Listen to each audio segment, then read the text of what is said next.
নির্বাচনের আগে হঠাৎ করে জাতীয় রাজনীতির কেন্দ্রবিন্দুতে উঠে এসেছেন শফিকুর রহমান।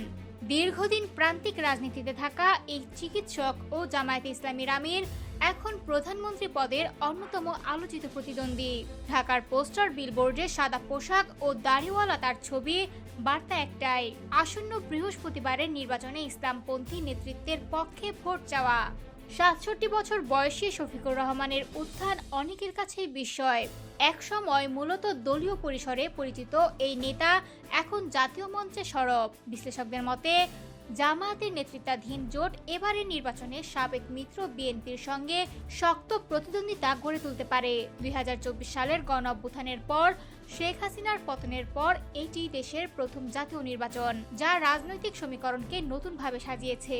একসময় নিষিদ্ধ থাকা জামায়াতে ইসলামী আদালতের রায়ে আবার রাজনীতিতে সক্রিয় হওয়ার সুযোগ পায়। দলটি দ্রুত সংগঠিত হয়ে দাতব্য ও ত্রাণ কার্যক্রমের মাধ্যমে মাঠে সক্রিয়তা বাড়ায়। এই সময় দেশজুড়ে সফর করে শফিকুর রহমান নিজের দৃশ্যমানতা বাড়ান। তার দাবি, দীর্ঘদিন তাদের কণ্ঠ রুদ্ধ ছিল, এখন জনগণের সামনে নিজেদের অবস্থান তুলে ধরার সুযোগ এসেছে। নির্বাচনী প্রচারে তিনি জামায়াতকে নৈতিকতা, সুশাসন ও দুর্নীতি বিরোধী বিকল্প শক্তি হিসেবে তুলে ধরেছেন। তরুণ ভোটারদের আকৃষ্ট করতে নতুন জোট গঠন করেছে দলটি। তবে নারীদের ভূমিকা নিয়ে তার কিছু বক্তব্য বিতর্কের জন্ম দিয়েছে, যা রাজনৈতিক অঙ্গনে আলোচনা সমালোচনার বিষয় হয়ে উঠেছে। সব মিলিয়ে রাজনৈতিক শূন্যতার মুহূর্তে শফিকুর রহমানের উত্থান এবারের নির্বাচনে বড় ফ্যাক্টর হয়ে উঠতে পারে।